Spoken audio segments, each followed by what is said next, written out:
Washington, D.C., September 2, 2025.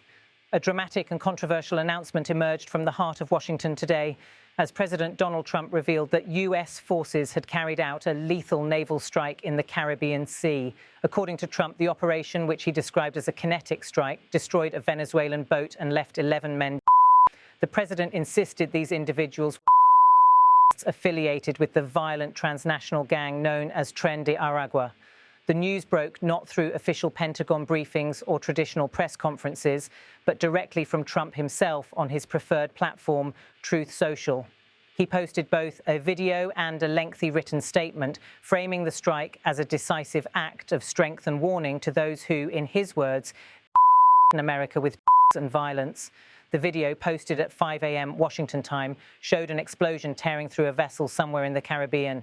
Though the clip was short, less than 30 seconds, its symbolism was powerful. Trump described it as a successful demonstration of U.S. might, a swift blow delivered under his orders. While the footage itself was grainy and shot from a distance, the caption made the context unambiguous. For Trump, this was not just another operation at sea, it was a direct message. The accompanying Truth Social post spelled out the president's narrative in full. In one of his longest personal statements on national security since returning to the White House, Trump claimed responsibility for ordering the mission and justified it by citing the violent history of the Venezuelan gang.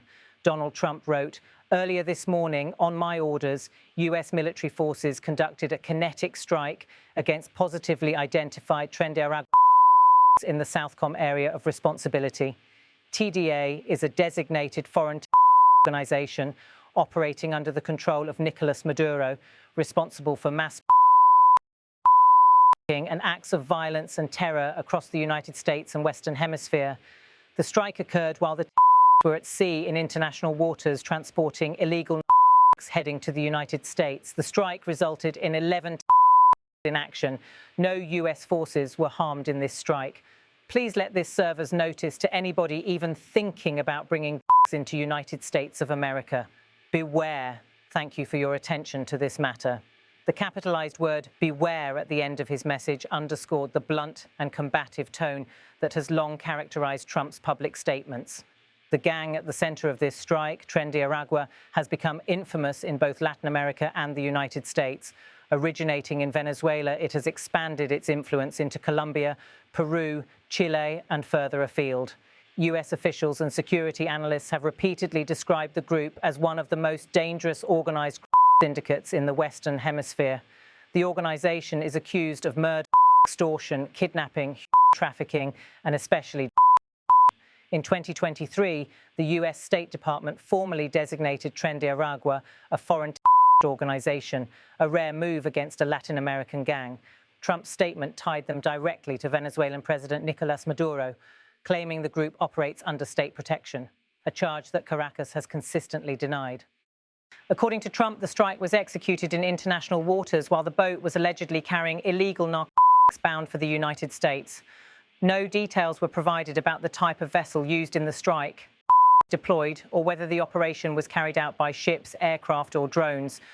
Military analysts note that the U.S. Southern Command, Southcom, has broad responsibility for operations across Latin America and the Caribbean, including counter-narcotics missions. However, direct lethal strikes of this nature, especially those 10 individuals in a single engagement, are relatively rare and often politically sensitive. The White House did not immediately release additional evidence beyond the president's Truth Social post. Pentagon officials, when contacted, declined to comment. For Trump, the announcement fits into a broader pattern of showcasing muscular, unilateral action on issues of and border security.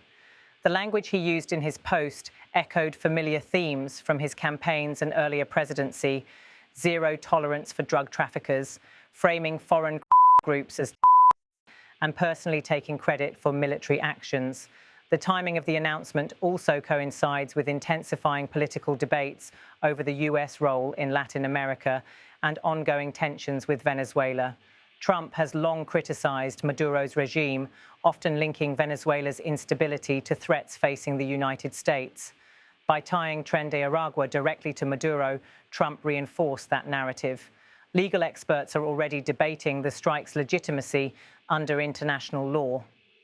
Because the attack reportedly took place in international waters outside Venezuelan jurisdiction, Trump argues it was a legal counter-narcotics and counter-terrorism mission.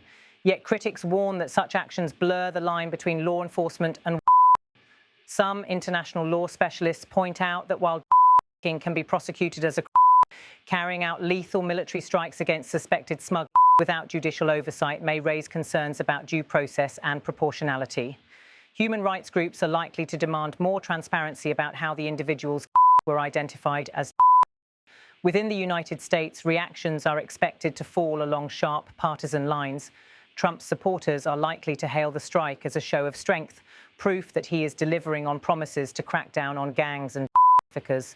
Opponents, meanwhile, will question the legality, morality, and risks of escalating military actions so close to Venezuela. Democrats in Congress have already signaled concerns in past debates about blurring counter-narcotics enforcement with counter-terrorism warfare.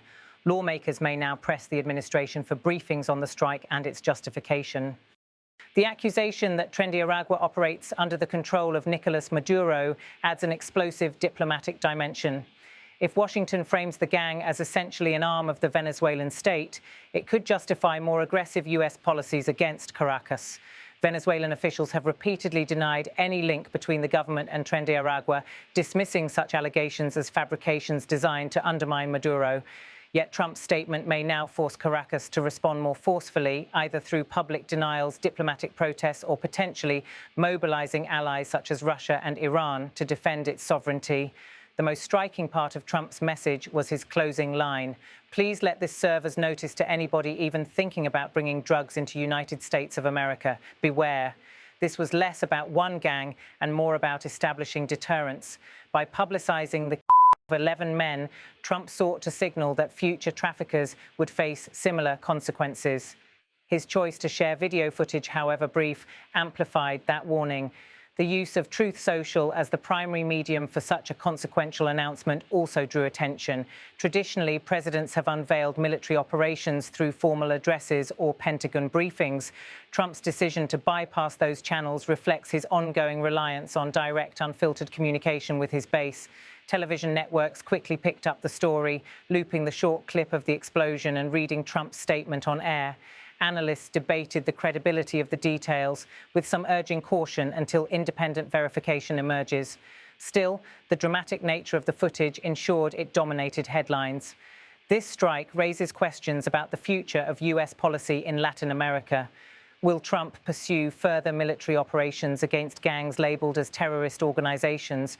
Could this mark the beginning of a broader campaign resembling but targeted at cartels and narcotics groups? For now, much remains unclear. The precise location of the strike, the identity of the men killed, and the role of U.S. forces in executing it. But the president's message was unmistakable. America, under his leadership, will use overwhelming force against those he labels as enemies. And once again, Trump has ensured that the world's attention is fixed firmly on him